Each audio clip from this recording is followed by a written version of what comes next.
Assalamualaikum warahmatullahi wabarakatuh. Salam sejahtera untuk kita semua. Selamat datang di channel YCDB Official. Sekarang saya mau ngobrol-ngobrol tentang program penggerak.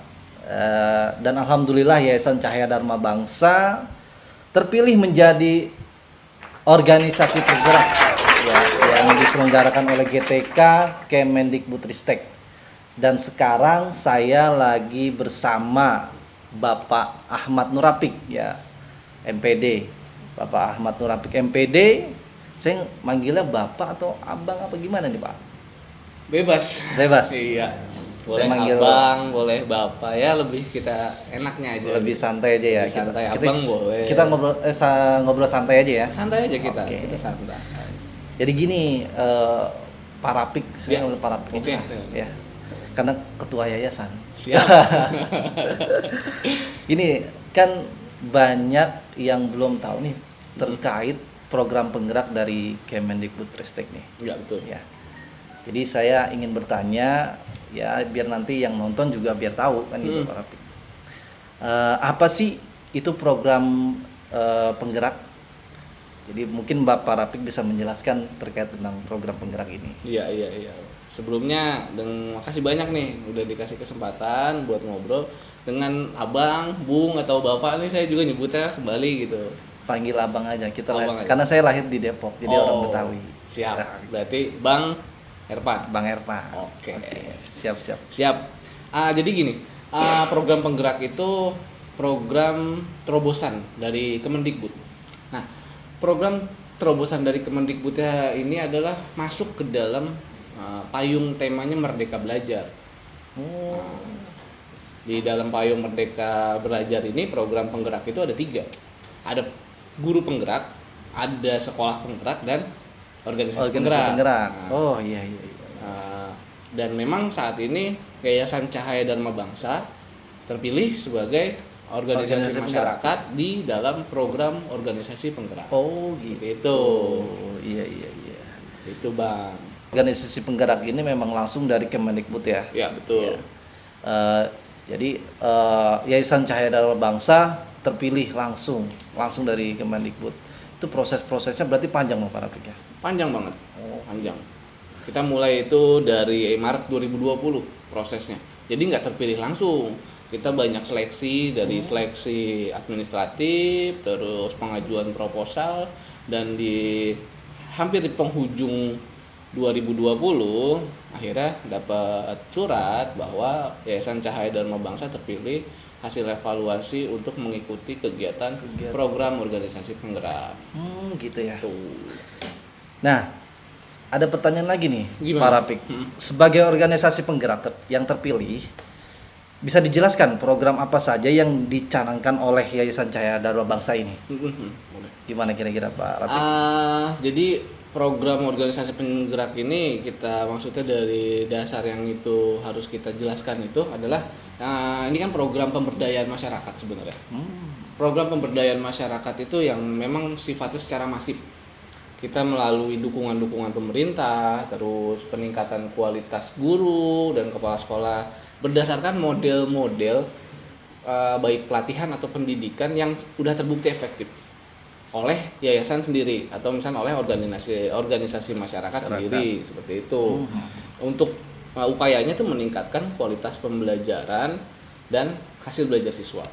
Harapannya itu di dalam organisasi penggerak. Organisasi penggerak. Ya. Oh gitu ya. Jadi berarti Yayasan Cahaya Dharma Bangsa ini sudah mempunyai sasaran di dalam kegiatan ini. Ya, betul. Pas kita mulai proses dalam itu kita memang memberikan langkah untuk mencari sekolah sasaran sebutannya.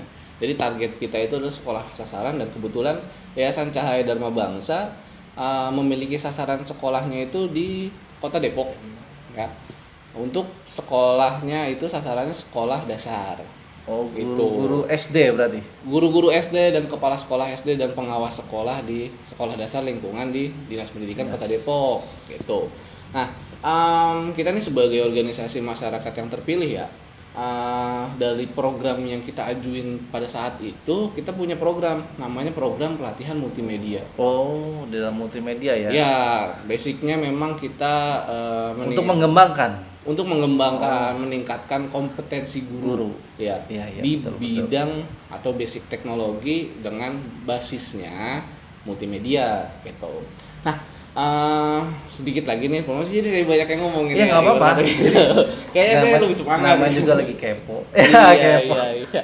Pengen tahu kita. Betul, karena memang ini memang harus diinformasikan ke banyak masyarakat. Iya, makanya saya juga itu yang pertama sih tanyain apa sih itu program penggerak. Bahkan banyak juga yang belum tahu kan. Iya, dan memang nggak sedikit juga yang sekolah juga memang masih belum mengetahui. Iya. Itu, dan memang alhamdulillahnya saat proses-proses yang kita laksanakan ini responnya baik semua sekolah. Kita punya 13 sekolah sasaran SD ya. Di Kota Depok Di ini. Kota Depok khususnya 4 kecamatan. 4 Berarti kecamatan. satu kecamatan itu nggak hanya satu. Enggak, jadi Kan ada kecamatan kan ada 11 kan. Nah, jadi cuman ada target sasaran kita ada 4 kecamatan. Di 4 kecamatan sebanyak 13 sekolah. Oh. Gitu.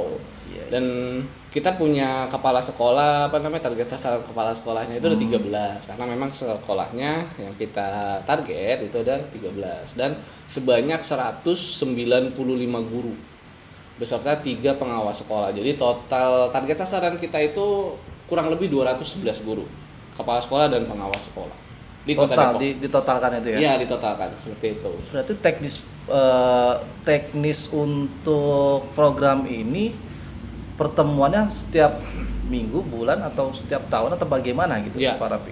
Jadi memang saat ini karena memang organisasi penggerak itu diberikan kebebasannya ini silahkan menggunakan model-model pendidikan atau pelatihannya dengan gayanya si ormas sendiri. Oh, berarti nggak langsung dari Mendikbud ini harus bikin multimedia nggak gitu? Enggak, kita Ormas punya ajuan sendiri. Oh, pengajuan. Kita melihat Oke, kondisi dan melihat dari situasi yang ada di lingkungan kita bahwa memang peranan teknologi itu penting. Betul Pak Rafi. Apalagi dalam pandemi ini memang pemanfaatan teknologi saat ini sifatnya dipaksakan. Itu. Dan memang harus dipaksakan karena memang peranan teknologi ya harus kita integrasikan ke pendidikan saat ini agar pendidikan dengan teknologi itu berkesinambungan dan guru terus kepala sekolah juga bisa buat melakukan kegiatan-kegiatan yang memang sifatnya bisa dimanfaatkan teknologi ini karena udah open terbuka banget pendidikan dalam berbasis teknologi ini. Tinggal kitanya aja yang manfaatin. Berarti kan tadi programnya itu multimedia Ya, program pelatihan multimedia untuk guru SD berarti ya. Guru SD. Oh, kalau untuk program itu saya pengen tahu nih materinya. Materinya apa aja sih Pak Rafi? Kita sempat nyusun modul. Jadi memang modul sendiri juga diberikan kebebasan. Oh, nggak langsung dari Kemendikbud? Ya, kita diberikan kebebasan langkahnya gimana, program kamu seperti apa, program Anda seperti apa, langkahnya seperti apa, modulnya seperti apa. Nah, kita membuat modul sendiri. Nah, modul ini yang kita buat itu terciptanya 2 materi. Dari modul kita kurang lebih 63 halaman itu modulnya, lumayan. Lumayan juga karena di dalam itu nggak hanya sekedar materi tapi ada bahan ajar dan praktikum. Oh, itu. Jadi guru itu langsung bisa dia dikasih materi bisa langsung praktek. Bisa langsung dipraktekkan dan bisa langsung melihat contoh-contoh prakteknya yang ada di dalam modul. Gitu. Materi kita ada 2 dan ini yang kita utamakan 2. Memang materi pertama itu yang kita upayakan adalah pemanfaatan platform digital untuk media pembelajaran guru. Yang pertama. Yang kedua itu kita ada namanya pengolahan Microsoft Excel berbasis makro untuk perangkat pembelajaran guru. Iya. Seperti itu. Dan pelatihan ini pun didampingi oleh instruktur, tutor yang saya anggap itu berpengalaman semuanya. Narasumbernya pun berpengalaman di bidangnya seperti itu. Jadi saya punya pertanyaan lagi nih Pak. Iya, coba nanya boleh. Terus jadi gini, kan pelatihannya ini kan sekarang lagi COVID ya? Iya, betul. Ya kan lagi COVID. Pelatihannya ini kan memang ya targetnya berarti harus maksimal dong. Bisa tercapai kan gitu. Siap. Nah, ini secara teknisnya ini memang online, semuanya online atau ada tatap muka atau bagaimana gitu Pak? Jadi kegiatan kita karena memang sifatnya virtual ya. Harapan kita memang awalnya itu kita melakukan kegiatan itu trainer of trainer. Jadi memang pelatihan memang didampingi dengan pelatih gitu.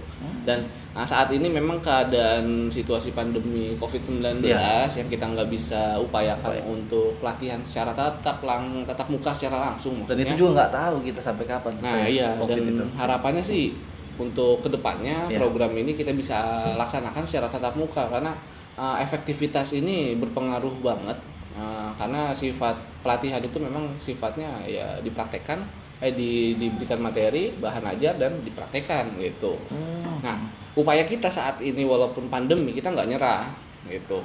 Kita melakukan kegiatan memang kita bentuk tutor dan instruktur serta PIC yang akan mendampingi sekolah tersebut. Berarti online dan offline. Dan offline, luring, daring dan luring. Walaupun memang daring dan luring ya. Daringnya memang kita laksanakan full semuanya dalam materi narasumber itu kita laksanakan secara daring. Nah, sebutan luringnya pun kita nggak bisa sebutkan itu luring sepenuhnya karena memang ada pendampingan di sekolah. Ya, ada pendampingan di sekolah oleh tutor dan instruktur dan PIC kita. Ada juga pendampingan via WhatsApp group untuk penugasan mandiri, untuk penilaian diri sampai dengan evaluasi Praktikum itu ya. Praktikum Iya, gitu. betul. Oh, jadi untuk program ini seharusnya online kan gitu ya? Seharusnya online, tetapi Seharusnya tatap muka.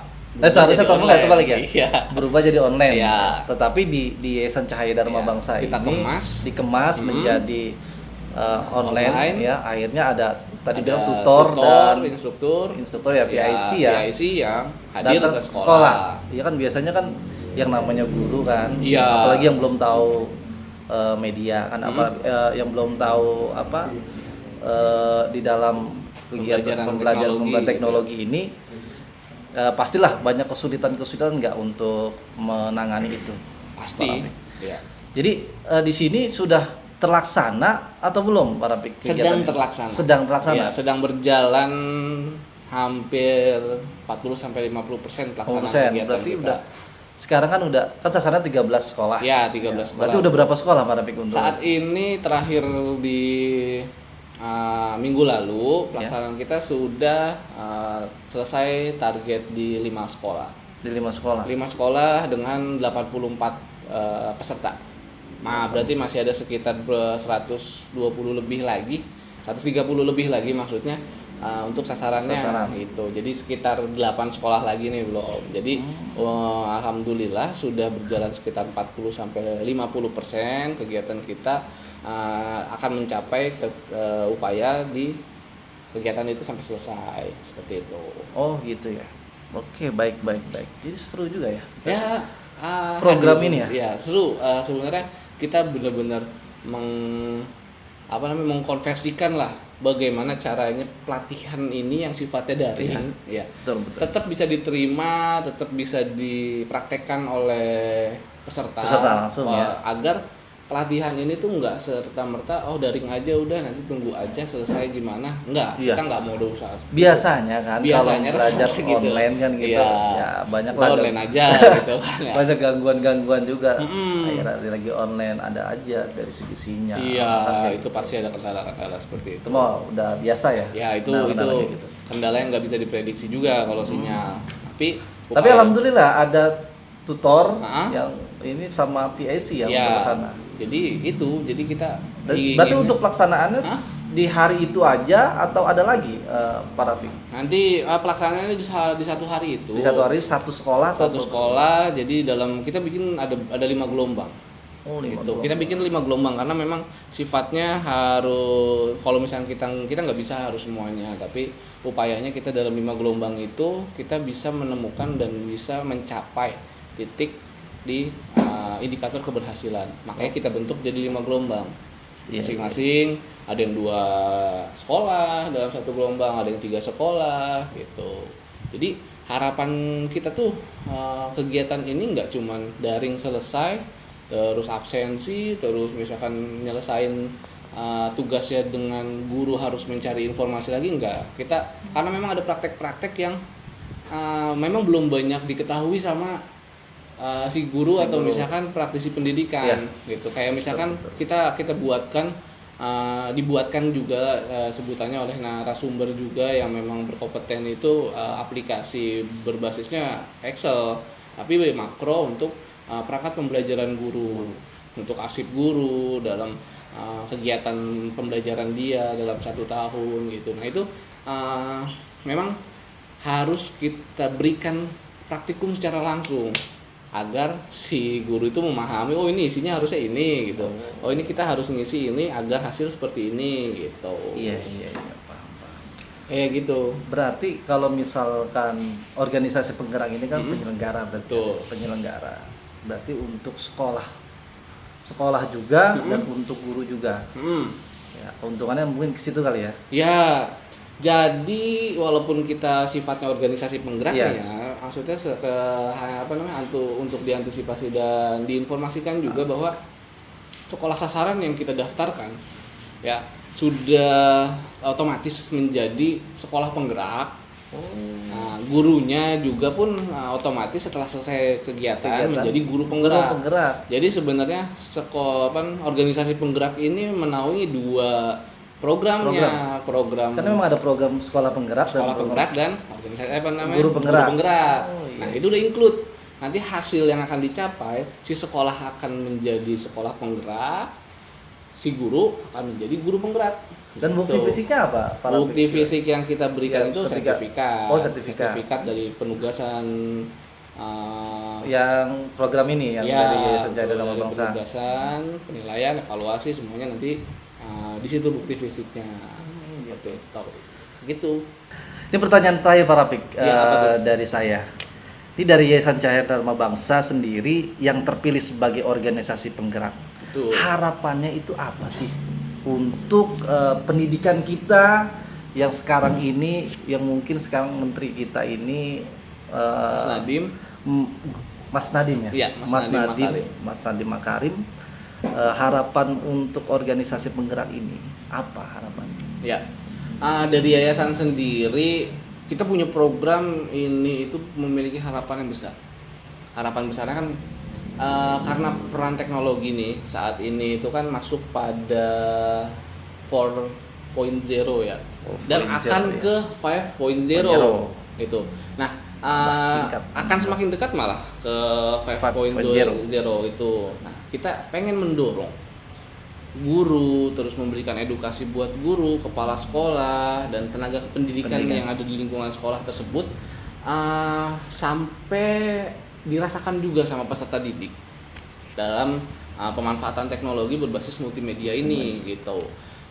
Baik dari segi media pembelajaran, terus aplikasi pembelajaran, sampai dengan implementasi pembelajaran yang sifatnya nih ya kita bisa manfaatin teknologi. Tuh. Nah, soalnya gini, biar kita bisa bareng-bareng gitu. Kita untuk teknologi yang semakin pesat biar ini majunya melek sama teknologi lah gitu semua ya. Melek teknologi karena memang semakin lama ini teknologi semakin berjalan pesatnya, berkembangnya luar biasa. Betul. Kita nih sebagai guru, kita harus bisa memanfaatkan dan kita harus bisa masuk di celah pemanfaatan teknologi untuk media pembelajaran, buat pembelajaran KBM agar sebenarnya biar lebih interaktif, inovatif, sama biar lebih komunikatif dan hasil yang dirasakan ke peserta didik juga seperti itu. Dan harapannya sih ya, Mas Nadiem sendiri kan punya harapan yang luar biasa besar dalam program ini. Betul. Besar banget program ini. Baik itu untuk guru maupun sekolah, kepala sekolah dan siswa itu sendiri. Siswanya juga semua. Jadi harapan sebesarnya pun diberikan ke organisasi penggerak agar program harapan Kemendikbud sendiri untuk Merdeka Belajar khususnya program Merdeka Belajar yang lagi dicanangkan terus kan agar bisa terrealisasi dengan cepat dan implikasinya itu langsung dirasakan. Makanya kita sebagai organisasi penggerak itu semangat semangat betul, buat betul. melaksanakan kegiatannya, buat mengimplementasikan kegiatannya, apalagi posisinya kita diberikan model sendiri. Silakan. Ya, dikasih kebebasan ya. Iya. Karena kita melihat sendiri dan memang ucapan banyak juga terima kasih kepada Kemendikbud juga ya. karena memang memberikan ruang untuk organisasi-organisasi yang memang sifatnya grassroots, ada di bawah tanah, ada di lapisan masyarakat Di bawah ya. Yang mengetahui bahwa pendidikan tuh harusnya seperti ini. Iya. Itu. Jadi bisa dirasakan oleh organisasi juga dan si guru dan tenaga pendidik semua yang ada Betul. di masyarakat. Jadi kita tahu ternyata si lingkungan di daerah sini atau sekolah ini tuh membutuhkan ini. Jadi kita tuh hadir. Iya. Seperti itu. Harapannya pun Perwakilan dari Kemendikbud. kita perwakilan dari Kemendikbud Iya, gitu. betul. Dan harapannya pun nanti akan tercipta sekolah-sekolah smart school seperti itu. Amin. Amin ya Allah. Mudah-mudahan pendidikan di Indonesia ini semakin maju Amin. dan Pasti. semakin semangat di dalam belajar anak siswa-siswanya juga, dan guru-gurunya juga semangat, jangan sampai tertinggal dalam teknologi. Gitu ya, Pak Rafiq ya. Pemanfaatan teknologi itu penting banget saat ini. Oke, mungkin untuk saat ini baru itu aja kita buka. Oke, kita nanti Untuk bertemu lagi ngobrol-ngobrol, gitu ya. kan, Kita ya. ngobrol-ngobrol mungkin di kegiatan di program atau kegiatan yang lain. Ya, kita berbagi punya banyak program. di channel kami, di channel YCDB Official. Oke. Ada yang mau disampaikan lagi mungkin Pak Rafiq? Ada slogan dari GTK Kemendikbud tentang POP ini. Oh gitu. Apa itu? Namanya POP bergerak, pendidikan Indonesia maju. Wah, Gitu.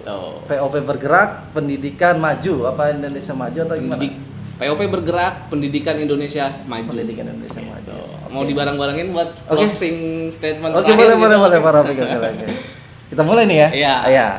POP bergerak, pendidikan Indonesia maju. Demikian dari YCDB Official. Kita akan bertemu di kesempatan berikutnya. Wassalamualaikum warahmatullahi wabarakatuh. Terima kasih Pak Rafiq. Siap, sama-sama Bung Herpan.